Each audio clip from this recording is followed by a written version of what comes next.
பிரியா வணக்கம் தோழர்களே. ஏழை மக்களின் குரல் யூடியூப் சேனல் கேரளா. இன்னைக்கு என்ன சொல்ல வந்திருக்குன்னா, என்னோட அவஸ்தை தான் கேரளாவில் நிறைய பேர் ஜெயிலில் கிடக்கிறவங்களுக்கு வந்திருக்குன்னு எனக்கு தோணுது. என்ன தோணுது? என்னோட அவஸ்தை நிறைய பேருக்கு வந்திருக்கும்.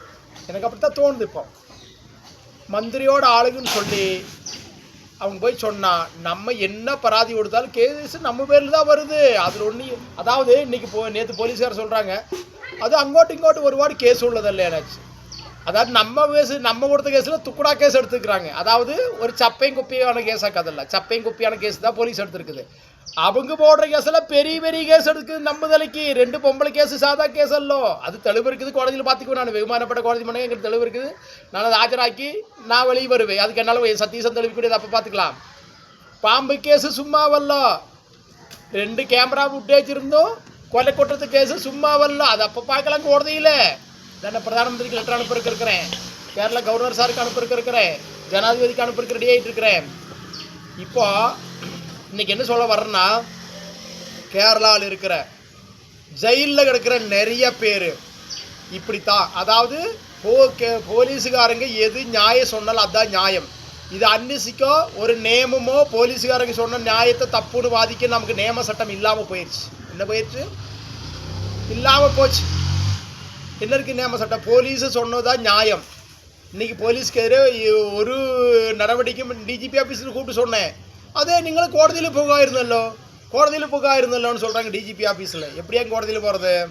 நான் கோடதியில் போன கேஸு தானே, வியாஜராய கேஸு. நான் கோடதியில் போனது தானே. நீங்கள் எப்படி தெளிவில்லைன்னு சொல்லலாம். தெளிவு அனுப்பிக்கிறேன். என்ன ரிப்போர்ட் சொல்கிறாங்கன்னு பார்க்கலாம், வெயிட் பண்ணி பார்க்கலாம். கலெக்டருக்கு பராதி கொடுத்துக்கிறேன். இன்றைக்கி போயிருந்து கலெக்டர் சார் பார்க்குற, கலெக்டர் மேடம் இல்லை, எஸ்பி சாரை பார்க்கலான்னு போயிருந்து. இன்றைக்கி எஸ்பி சாரை பார்க்கறதுக்கு முடியல, எஸ்பி சார் இல்லை, திருவந்தூர் போயிட்டு நாளைக்கு தான் பார்க்கணும். நாளைக்கு பார்க்க முடியும். நாளைக்கு கொடுத்து எதிர்த்து 10 நாளைக்கு பார்ப்போம், பொறுத்திருந்து பார்ப்போம். அதாவது இப்போ என்ற அவஸ்தை எனக்கு நடக்கிற சிச்சுவேஷன் பார்த்தா, கேரளாவில் ஜெயிலில் கிடக்கிற நிறைய பேர் நிற்க கள்ளி இல்லாமல் கொலைகாரனா கட் பண்ணு. அப்போது கேரளாவில் கிடக்கிற ஜெயிலில் கிடக்கிற நிறைய பேர் ஒருபாடு ஆளுங்க 1-2 நினச்சிக்காதுக்கு. அப்போ என்றா, அதாவது எனக்கு வந்த நிலைமையை வச்சு தான் அது வெளியிடுறது யூடியூப்பை. சாதாரண நினச்சிக்காதீங்க. எந்த சேனலுக்காரங்களும் இப்படி ஒரு விஷயம் சொல்கிறது போலீஸ்க்கு யாரும் சொல்லியிருக்க மாட்டாங்க. நான் தான் முதல்ல சொல்கிறேன். எந்த சேனலில் இப்படி ஒரு நியூஸ் வந்தாலும் எனக்கு தெரியல. കേരളയിൽ ജനിച്ച് വളർന്ന് ജയിലിൽ കിടക്കുന്ന അത്ര പേരും ഈ പോലീസായിട്ട് കള്ളക്കേസ് ചുമത്തിയ ആൾക്കാർ തന്നെ ആയിരിക്കും. അതിനാതൊരു സംശയമില്ല. എന്താ പറഞ്ഞാൽ എനിക്ക് വന്ന കോടതി അങ്ങനെയാണ്. മന്ത്രിയുടെ ആൾക്കാരാണെങ്കിൽ പോലീസ് എന്തും ചെയ്യും. അതെന്ന് പറഞ്ഞാൽ എന്നെ പോലീസുകാർ കൊല്ലാമ്പറ പോലീസ് തല്ലിക്കൊല്ലും. അതിനാതൊരു സംശയമില്ല. ഞാൻ മരിച്ചു പോയാൽ ഇന്ത്യൻ പ്രധാനമന്ത്രിക്കും ജനാധിപതിക്കും ഇത് ഞാൻ പറഞ്ഞുകൊള്ളുന്നത് എന്താണെന്ന് വെച്ചാൽ, ഞാൻ മരിച്ചു പോയാലോ കൊല്ലപ്പെട്ടാലോ ആക്സിഡൻറ്റ് മരിച്ചാലോ ഞാൻ ആത്മഹത്യ ചെയ്യാലോ എല്ലാ കാരണം കൊഞ്ഞാമ്പറ പോലീസുകാർ തന്നെയാണ്. 2018 മുതൽ ഇപ്പോൾ വരയ്ക്കും ഞങ്ങളുടെ ഒരു പരാതിക്കും മെയിനാണ് തെളിവ്. എന്ത് തെളിവ് കൊടുത്താലും തെളിവല്ല. CC ക്യാമറ എന്ത് തെളിവ് ഫുട്ടേജ് കൊടുത്താലും അത് തെളിവല്ല. അതെന്ത് തെളിവ് എന്നുള്ള ഒരു സാറ് പറയുന്നു. അതൊക്കെ കേസ് അന്വേഷിച്ച് ഒരുപാട് കേസ് എടുത്തിട്ടുണ്ടോ എന്ന്. എന്തെടുത്തിട്ടുണ്ട്? നിങ്ങൾ എന്ത് കേസ് എടുത്തു സാറേ? അതായത് 2 പീഡന കേസ് ചെറിയ കേസാണ്. ഒരു അടിയടി കേസ് എടുക്കാൻ നിങ്ങൾക്ക് അതറിഞ്ഞ് എടുത്തില്ലെങ്കിൽ അത് നിങ്ങൾക്ക് പ്രശ്നം വരുമല്ലോ. അങ്ങനെയാണ് ഞാൻ പറയുന്നത്. അപ്പോൾ ജയിലിൽ കഴിയുന്ന കൊലക്കേസിലോ ശിക്ഷിക്കപ്പെട്ട ആൾക്കാരൊക്കെ ഇത് പരമാവധിയും കള്ളക്കേസിൽ കൊടുക്കിയതാണ് കേരള പോലീസ്. എൻ്റെ അവസ്ഥ വെച്ചാൽ പറയുന്നത്. പിന്നെ നല്ല പോലീസുകാരുണ്ട്, അവരൊക്കെയാണ് മാപ്പാക്കണം. വേറെ നിവൃത്തിയില്ലാതെ കൊണ്ടാണ് സാറേ ഈ പറയുന്നത്. മന്ത്രിയുടെ പോലീസുകാർ തന്നെയാണ് ഇത് ചെയ്യുന്നത്. അല്ലാത്ത പോലീസുകാരൊക്കെ പാവപ്പെട്ടവർ. ഒരുപാട് നല്ല പോലീസുകാരെ ഞാൻ കണ്ടിട്ടുണ്ട്. അവരൊക്കെ പാവപ്പെട്ടവരാണ്, നല്ലവരാണ്. എന്താ പറഞ്ഞാൽ എനിക്ക് വേണ്ടിയിട്ട് പോയി എന്നെ വരെ ഒരുപാട് സഹായം ചോദിച്ചിട്ടില്ല സാർ. ഇപ്പോഴും സഹായം ചോദിക്കുന്നില്ല. എനിക്ക് ഞാൻ കൊടുക്കുന്ന പരാതിക്ക് നീതി തരണം എന്നാണ് പറഞ്ഞേക്കുന്നത്. ഞാൻ കൊടുക്കുന്ന തെളിവ് സഹിതമാണ് ഞാൻ ഹാജരാക്കുന്നത്. എല്ലാ കാര്യങ്ങൾക്കും തെളിവ് സഹിതമാണ്. അത് പോട്ടെ, അതൊക്കെ നമ്മൾ പ്രധാനമന്ത്രിക്ക് പോകുന്നുണ്ട്. അതൊക്കെ നമുക്ക് കാണാം. ജനാധിപതിക്ക് പോകുന്നുണ്ട്, കേരള ഗവർണർ സാർക്ക് പോകുന്നുണ്ട്, ഒരു കൊന്നരിക്കാൻ മുഖ്യമന്ത്രിക്ക് പരാതി വിടുന്നുണ്ട്, ഒരിക്കൽ DGPക്കും വിടുന്നുണ്ട്. ഇതൊക്കെ ഇപ്പോൾ അടുത്ത 2 ദിവസം ആകാവും. പിന്നെ എനിക്ക് 5-6 കേസുണ്ട്. ഗവൺമെൻറ് കേസ് 4-5 കേസുണ്ട്. ഗവൺമെൻറ് വക്കീൽ നടത്തുന്ന കേസാണത്. ആ കേസിൽ കൊഴിഞ്ഞാമര പോലീസ് സാർമാരോട് ചോദിച്ചാൽ കേസ് കോടതിയിൽ ചെല്ലാൻ പറഞ്ഞു. എന്ത് കേസാണ്, എവാർ കേസാണ് ഒന്നും പറയുന്നില്ല. എങ്ങനെ? അപ്പോൾ അവർ എന്തുകൊണ്ട് അങ്ങനെ പറയാൻ കാരണം തന്നെ നമ്മൾ പോകാതിരിക്കാനാണ് അവരങ്ങനെ പറയാൻ കാരണം. അപ്പോൾ ഇത് കേരളത്തിൽ ജയിലിൽ കിടക്കുന്ന പരമാവധി ആൾക്കാരും പോലീസായിട്ട് കള്ളക്കേസ് ഉണ്ടാക്കി കള്ളസാക്ഷി ഉണ്ടാക്കി ജയിലിട്ടത് തന്നെയാണ്. എനിക്ക് നടന്ന ക്രൂരതയാണ് ഇത് ഞാൻ പറയുന്നത്. എൻ്റെ അവസ്ഥ വെച്ച് നോക്കുമ്പോൾ എല്ലാം ശരിയായിരിക്കും. എനിക്ക് പോലീസുകാർ നീതി ഇന്നവരെ ഒരു പോലീസുകാർ നീതി ഉറപ്പാക്കി തന്നിട്ടില്ല. ഏതാ നേരം ഈ ഉറപ്പാക്കി തന്നിട്ടുള്ളത്? നമുക്ക് ഇങ്ങോട്ട് ഭീഷണിയെ വന്നിട്ടുള്ള വരട്ടെ. ഇനി ഇതിനെ യൂട്യൂബ് നിർത്താൻ പറ്റില്ല. ഇനി എന്ത് വന്നാലും യൂട്യൂബ് നിർത്തൂല. ഇനി പിടിച്ച് ജയിലിലിട്ടാലും ശരി, ഇല്ല ജീവിതകാലം നമ്മൾ ജയിലിലിട്ടാലും അത് കുഴപ്പമൊന്നുമില്ല. ഞാൻ കോടതി എൻ്റെ സത്യസം തെളിവിക്കാൻ പറ്റും. അതിനോട് തെളിവേൻ്റെ കൈവശമാണ്, ഞാൻ നോക്കിക്കോളാം. പിന്നെ എന്നെ കൊല്ലാൻ കൊട്ടേഷൻകാരെ കൊല്ലും, ഇല്ലെങ്കിൽ കൊഞ്ഞാമ്പര പോലീസുകാരെ കൊല്ലും. കൊല്ലട്ട്, ഇല്ലെങ്കിൽ കേരള പോലീസുകാരെ കൊല്ലും, മന്ത്രിയുടെ ആൾക്കാരെ കൊല്ലും. അതാവട്ടെ, അത് വരുമ്പോൾ കാണാം, നടക്കട്ടെ.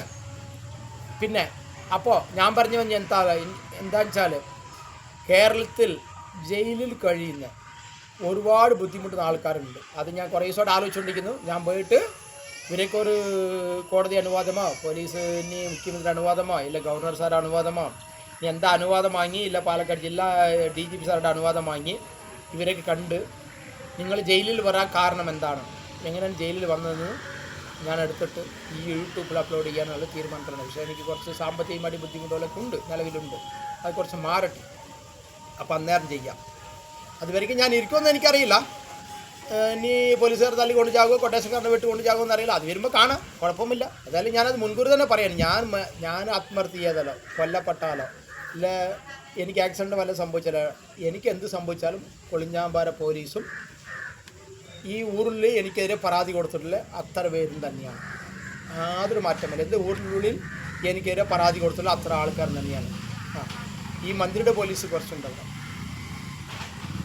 എന്ത് ജോൺ ഫെലിക്സ് തങ്കരാജിൻ്റെ മന്ത്രിയുടെ പോലീസുകാരാണ്. ഞാനത് പരാതിയിൽ എഴുതി കൊടുത്തിട്ടുണ്ട്. ഞാൻ മന്ത്രിയുടെ ആൾക്കാരാണ് അവർ നടക്കുക. അപ്പോൾ ഇത് ഇന്നവരെ പരാതി നടപടി എടുത്തിട്ടില്ല പോലീസ്. SP കാണാൻ പോയി പറ്റിയില്ല, കളക്ടർമാർക്ക് കാണാൻ പോയി പറ്റിയില്ല. ഇന്നും കൂടെ പോയി നോക്കാൻ നമുക്ക് സമയമുണ്ട്. പ്രധാനമന്ത്രി ഇല്ലേ, ഇനി ഗവർണർ സാറില്ലേ, ജനാധിപതി ഇല്ലേ, അപ്പം അങ്ങോട്ട് കാണാം. പിന്നെ ഈ പോലീസുകാരെ കുറ്റം ചെയ്താൽ എന്ത് തെളിവ് കൊടുത്താലും ശിക്ഷിക്കാനുള്ള ഇന്ത്യയിൽ സംവിധാനമില്ല. അത് ബഹുമാനപ്പെട്ട കേരള മുഖ്യമന്ത്രിയും ബഹുമാനപ്പെട്ട എന്നോട് ഇന്ത്യൻ പ്രധാനമന്ത്രിയും എന്നോട് ജനാധിപതി അവർകളും ഇതിക്കൊരു നിയമം കൊണ്ടുവരണമെന്നാണ് ഞാൻ ആവശ്യപ്പെടുന്നത്. അതായത് പോലീസുകാർ കുറ്റം ചെയ്താൽ അത് തെളിവ് സഹിതം ഹാജരാക്കി ഏതെങ്കിലും ഒരു റിട്ടയർഡ് ജഡ്ജ് വെച്ച് ഇങ്ങനെ ഒരു പരാതിയുള്ള സമയത്ത് എനിക്ക് 7-8 10 കേസുകളുണ്ട്. അപ്പോൾ എൻ്റെ കയ്യിൽ എല്ലാ തെളിവ് സഹിതം എൻ്റെ കയ്യിൽ ഇപ്പോൾ നിലവിലുണ്ട്. ഞാൻ കുറ്റവാളിയെല്ലാം തെളിവിക്കുന്ന എല്ലാ രേഖയും എൻ്റെ കൈവശമുണ്ട്. എന്തുകൊണ്ട്? ഞാൻ കുറ്റവാളിയല്ല ഇന്ന് തെളിയിക്കുന്ന രേഖ എൻ്റെ കൈവശമുണ്ട്. അത് കോടതിയെ സമീപിക്കാൻ പറ്റും. പക്ഷേ ഇനി അങ്ങനെയല്ല ഞാൻ പറയുന്നത്. വരും കാലങ്ങളിൽ ഇങ്ങനെ പോലീസുകാർ ഒരു പാവപ്പെട്ട കുടുംബത്തിൽ കയറി ഇങ്ങനെയൊക്കെ കള്ളക്കേസ് എടുക്കുമ്പോൾ മന്ത്രി പറഞ്ഞിട്ട് എടുക്കുന്ന കേസുകളൊക്കെ സകലവിധമായ തെളിവും ഹാജരാക്കി ആ പോലീസുകാരെ ഈ പ്രൂഫ് ചെയ്താൽ ആ പോലീസുകാരനെ ഡിസ്മിസ് ചെയ്യണം. അവർക്കെതിരെ ക്രിമിനൽ കേസെടുക്കാൻ ബഹുമാനപ്പെട്ട ജനാധിപതിയും ബഹുമാനപ്പെട്ട ഇന്ത്യൻ പ്രധാനമന്ത്രിയും കേരള മുഖ്യമന്ത്രിയും ஒரு ஜியோ பாஸ் பண்ணணும்னு கேட்டுக்கிறேன். ஜியோ ஆர்டர் பாஸ் பண்ணணும்னு கேட்டுக்கிறேன். ஏன் தெரியுங்களா? എൻ്റെ കയ്യിൽ ഇത്ര വലിയ തെളിവ് ഇരുന്നിട്ടും പോലീസിന് കേസ് എടുക്കാൻ മാட்டாங்க. ஸ்டாம்ப் பேப்பர் விஷயத்தில், பீடன கேஸ் விஷயத்தில் பஞ்சாயத்துக்கு ஆப்போசிட்டில் பெட்ரோல் பங்கில் கேமரா இருக்குன்னு சொல்லி அது நடவடிக்கை இல்லை. பின்னே அது வந்து நிற்கிறேன்னு நினச்சிக்காதீங்க. எனக்கு நடந்த கூற தான் கேரளாக்கு அத்தனை பேர் ஜெயிலில் கிடக்கிறவங்களுக்கும் நடந்திருக்குது. என்னப்பா பிடிச்சிருக்க முடியல, என்ன அவஸ்தை, என்ன பண்ணுது? பின்ன வழி இல்லை, பின்ன என்னப்பா எனக்கு பிழைக்க வழி இல்லாமல் வச்சு கடற்காரராகிட்டு இருக்கிறேன். கொலைக்கு வழியில் என்ன பண்ணுறது? கொலைக்காரன் கொட்டேசுக்காரன் அவங்க ஆகிறதானு பின்ன என்ன பண்ண முடியும்? பிடிச்சி நிற்க முடியல, பின்ன என்ன பண்ணுறது? கொள்ளையடிக்க கொலை பண்ண போகிறதானே. அப்போ 6 நாள் அது வருது. கெட்ட போலீஸுக்காரங்களால் நல்லவங்க மன்னிக்கணும், கெட்ட போலீஸுக்காரங்களால் அது வருது. கெட்ட போலீஸுக்காரங்க யார்? லஞ்சம் வாங்கிட்டு செய்கிறவங்க, மந்திரியோட வாக்கு எடுத்து செய்கிறவங்க, பாப்பட்டம் தலையில் செய்யாத்து கொத்ததுக்கு செஞ்சேன்னு சொல்லி அவன் தலையில் கட்டி சமைக்கிறது எல்லா கேஸையும், தெளிவில்லாத கேஸுக்கு தெளிவு உண்டாக்குறது, கள்ளக்கேஸ் உண்டாக்குறது, பாம்பு வச்சு போட்டு கள்ளக்கேஸ் உண்டாக்குறது ஃபாரஸ்டர். அப்போ இதெல்லாம் யார் செய்கிறது? அப்போ பாவப்பட்டவனெல்லாம் எதுவுமே கேட்கக்கூடாது போலீஸ் எதிர்த்து. அப்படித்தான் போலீஸோட நியமம். இன்றைக்கி எங்கிட்ட அதுக்கு தெளிவு இருக்குது. சாரே நீங்கள் வேணால் கேஸ் கொடுங்க, போய் நடவடிக்கை எடுங்கலன்னு ஒரு கேஸ் போடுங்க. ஒன்றும் பயப்படுறீங்க. இந்த யூடியூப் நிறுத்த மாட்டேன். கண்டிப்பாக நாங்கள் உங்களுக்கு எதிர் யூடியூப் போடத்தான் செய்வோம். நீங்கள் எங்கள் பராதி நடவடிக்கை எடுக்க வச்சோம், எங்கள் பராதிக்கெல்லாம் பராதி பரிகாரம் காணின வரைக்கும் நாங்கள் போடத்தான் செய்வோம். இங்கே வேணா கேஸ் போடுங்க, இல்லை அடித்து கொல்லுங்க. நீ சாவுக்கெல்லாம் நான் அஞ்ச மாட்டேன். நான் சாவுக்கு பயந்துட்டு உங்ககிட்ட வரேன்னு நினச்சிக்காதீங்க, பராதி கொண்டு வரேன்னு நினச்சிக்காதீங்க சார். சாவுக்கு பயந்துட்டோ அவங்களுக்கு பயந்துட்டெல்லாம் கொண்டு வரது நான் பராதி எல்லாம். அதாவது நான் இத்தனை காலம் 47 வயசு வரைக்கும் நியாயம் தர்மம் சொல்லிட்டு நடக்கிறேன். நான் அப்போ இருந்து அப்படித்தான், இப்போ அப்படித்தான் வாழ்ந்துட்டு இருக்கிறேன். அந்த நியாய தர்மத்துக்கு கட்டுப்படுத்தா உங்கள்கிட்ட பராதி கொண்டுட்டு வர்றேன். எது நியாய தர்மம் சத்தியத்துக்கு கட்டுப்படுத்தா உங்கள்கிட்ட சார் பராதியை கொடுத்து நடவடிக்கை எடுக்கணும்னு சொல்கிறேன். இல்லை அவங்கள மாதிரி பேசுறதுக்கும் அவங்கள மாதிரி செய்யறதுக்கு எனக்கும் தைரியம் உண்டு, என்னாலேயும் முடியாது. ஏதா சார் அவங்களால முடியாது, என்னால் முடியாதா? ஏன் முடியாது? அவங்களுக்கு இருக்கிறதா எனக்கு இருக்காதா? முடியும், எனக்கும் ஆள் இருக்கிறது. என் பேரில் கள்ளக்கேஸ் கொடுத்தவங்க மாதிரி அவங்க பேரில் கள்ளக்கேஸ் கொடுக்க முடியாது. முடியும், எனக்கும் ஆள் இருக்குது. அவங்க என்ன மிரட்டுற மாதிரி அவங்களாம் மிரட்ட முடியாதா? எனக்கும் ஆள் இருக்குது மிரட்டுறதுக்கு. எனக்கு மந்திரி ஒன்றும் வேண்டாம், எனக்கு ஆள் இருக்குது மிரட்டுறதுக்கு. ஏன் நான் செய்கிறது இல்லைன்னா, நான் சக்தி சந்தனாக வாழ்கிற ஒரு என்ற வாழ்க்கை எப்படித்தான் நியாயம் தர்மம் தான் காலகாலம் பேசிக்கிட்டு இருக்கிறேன். சரிங்களா? அப்போ ஏழை மக்களின் குரல் யூடியூப் சேனல் என்ன சொல்லுதுன்னு சொன்னால், கேரளாவில் ஜெயிலில் கிடக்கிற நிறைய பேர் அப்போ என்ன மாதிரி பாதிக்கப்பட்டு தான் கொலைகாரனா கொட்டேசக்காரனா. என்னன்னா போலீஸு நம்ம பேரில் கள்ளக்கேஸ் எடுக்கிறது, கள்ளக்கேஸ் எடுத்து கேஸ் நடத்த முடியலன்னு என்ன பண்ண முடியும்? பண வசதியெல்லாம் வச்சு என்ன பண்ண முடியும்? அப்போ கொலைகாரனா கொட்டேசங்காரனா போய் ஜெயிலில் கிடக்க வேண்டியது. அப்போ அப்படி தான் நிறைய பேர் கிடப்பாங்கன்னு எனக்கு தோணுது. எனக்கு சந்தேகமாக தான் இருக்குது. அப்போ இதில் நல்ல போலீஸ்காரங்கெல்லாம் சார் மாதிரிலாம் மன்னிக்கணும். மந்திரியோட ஆளுங்க மந்திரி சொல்கிற கேட்டு இப்போ கள்ளக்கேஸ் எடுக்கிறவங்க, லஞ்சம் வாங்கிட்டு எடுக்கிறவங்கெல்லாம் கெட்டவங்க. அப்போ நல்லவங்க நிறைய பேர் இருக்கிறாங்க, எனக்கு தெரியும். நல்ல போலீஸ்காரங்க நிறைய பேர் இருக்காங்க, எனக்கு நல்லா தெரியும், நான் பார்த்துக்கிறேன். அப்போ அப்படி என்ன சொல்கிறேன்னா, கொஞ்சம் இப்போ எனக்கு கொஞ்சம் பட்ஜெட்டில் கொஞ்சம் கம்ப்ளைண்ட் இருக்கணும், கொஞ்சம் டைட்டன்னு இல்லை, கொஞ்சம் இன்னும் ரொம்ப தொகை எடுத்து சட்டை வளர்கிற அளவுக்கு எனக்கு இன்னும் ஆகலை. ஏன்னா ரொம்ப நான் அடி வாங்கி வச்சுருக்கேன். இப்போ அளவுக்கு பரவாயில்ல. தொழில் நிறைய தொழில் பண்ணுறேன், விவசாயம் பண்ணியிருக்கிறேன், நிறைய வேறு தொழில்களும் பண்ணியிருக்கிறேன், வருமானம் வருது. வரட்டும்.